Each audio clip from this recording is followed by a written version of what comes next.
Awesome. Thank you, Neil. So we're going to tap into the wealth of knowledge in the minds of our talented panelists, and I think we have some questions you wanted to pose, so. Right, so I'm going to ask overall questions, and you all can answer at your own discretion. So upon receiving and checking sync on all your 3D footage, what is the first aspect of stereo correction that you look for screening daily so that you don't pull out your audience's eyes? Operations. I mean, there's a lot of things to look for. I mean, obviously, gem lock is key. So the first thing is, look, sync on a slate, look at a frame, look at 2 frames side by side, look very closely. Look at, if you go to a clapper, look at where it's going down. Make sure that you're getting. I mean, because if one eye seeing something slightly different than the other in terms of a phasing issue, that can lead to problems. I mean, Neil should talk more about sort of more rigorous stereo analysis, but I mean, I do that first. I look at, convergent and divergent issues. Do that sort of stereo correction. If you're using a beam splitter, you'll notice the reflected mirrors gets greener, and I've done a lot of side work, but I'm moving into beam splitter shooting, and so you have to color correct that eye to make it match the other. Anyone add to those steps? Well, the first thing I would do is flip the eye on the beam splitter. So Right, that you can right, see that's it. important. I mean, a lot of times, one of the first things I start looking for is scale. Because sometimes on beam splitters, you'll have one that's slightly out of scale with the other one. And then it goes into start analyzing the parallax. Are we looking at scenes with excessive parallax? If they are, then I need to, let people know right away that, it's bad parallax. If I'm shooting it, then generally the parallax is okay. But I mean, but that's kind of what it is the first things I will look for is flipping it for the beam splitter stuff, looking over the scale. What he was saying about the mirror discoloration. My workflow includes a lot of Final Cut, so what I'm trying to do is set up a 3D image that I can analyze without causing Final Cut to go through a render pass. So that's kind of what I'm doing. I mean, yeah, like everyone's saying, you really have to just check for all the basic things, vertical, rotational, scaling, because a lot of times you might have mismatched zooms, and yeah, a lot of the basics. I mean, doing an initial color pass for beam splitters is always needed.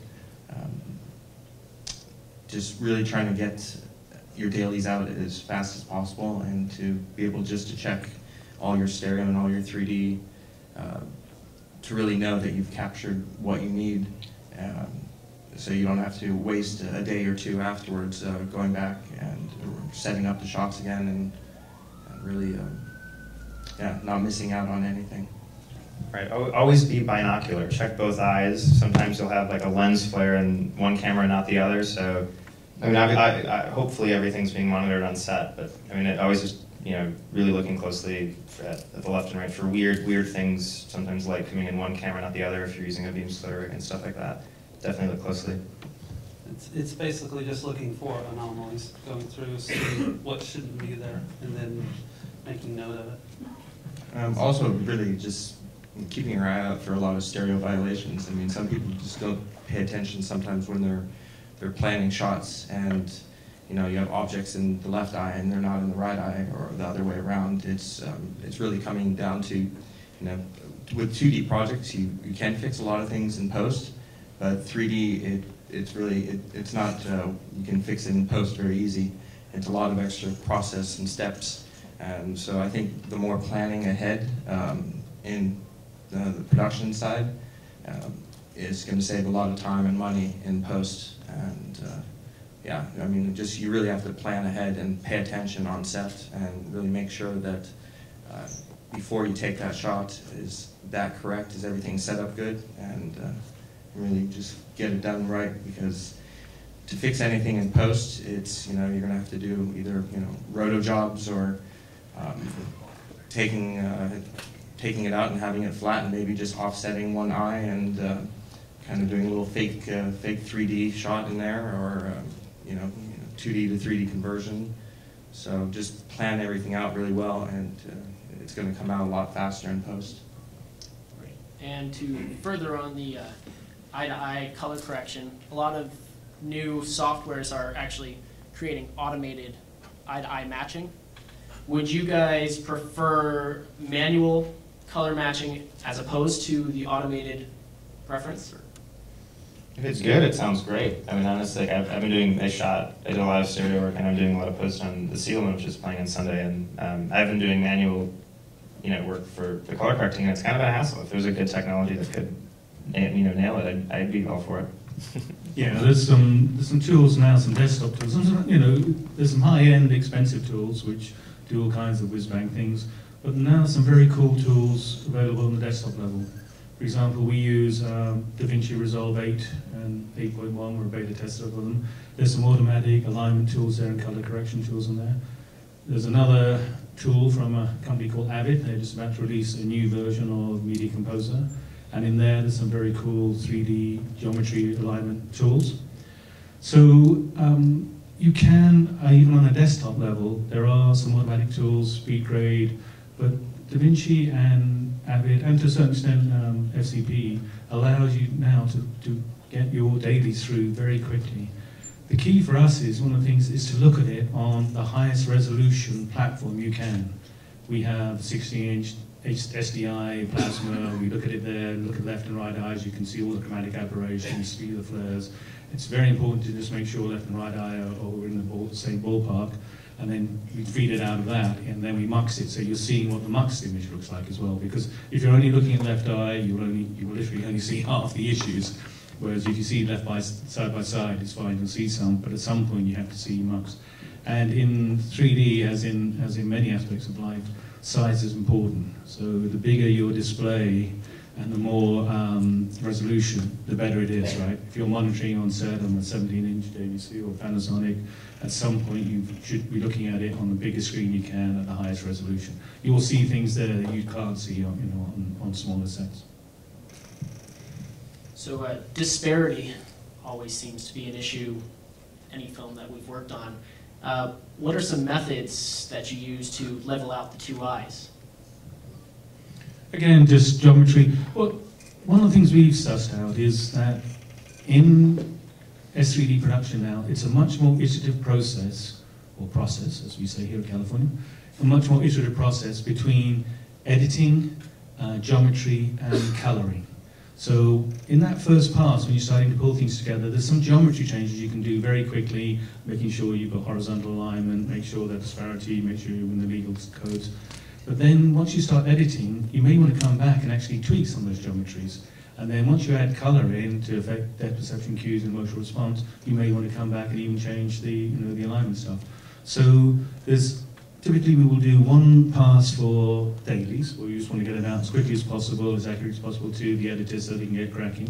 But then when you come in for final color correction, we're still going to be tweaking geometry, pacing, and color. And we see that combination now as being kind of the most efficient way to get things done for the final product. As many refer 3D as the wild, wild west and everything's changing. And what are some methods of looking into technology for the upgrades on the 5K, Epic, or Alexa, or just I guess if you wanted to expand on that. I think that's a question maybe for Andrew. Maybe we should get Andrew up here, yeah, because stereographer. I mean, these guys. We haven't shot with Epics yet. We've just Reds. Come here. Yeah, come on down, Andrew. Right here. Sit in the big chair, huh? Andrew Park. I don't know that I have anything special to say. We hope to shoot with Epics soon. Epic X's. The Epic M's are a bit higher budget. And Red MX's are good. You got to make sure you sync them up. What do you need to know? Oh, I want to go on record saying, don't shoot with cameras. Don't do a revenue job with cameras that don't have shutter sync or Genlock. We've shot with 5Ds. We were experimenting with it. What percentage of the clappers are in dead sync? I mean, like over 80, and I think it's going to be better next time. We're using the Pocket Wizard workflow that's on the Film Factory site, and so we got 80%. So, but it's very important to make good, comfortable 3D. And if you don't have good shutter sync, it might not be comfortable. And we don't want 3D to be, it's a bit cyclic in nature, so we don't want it to just be a fad. We want it to stick around. So good 3D is important. It has to be comfortable. So Genlock, shutter sync between those So cameras is Andrew, very important. I have a question relative to that.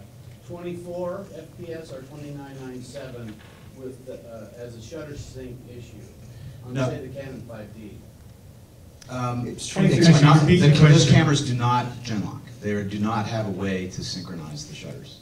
Period. Buy Doesn't matter if you're something like 2290 or 24 30 then. or 60.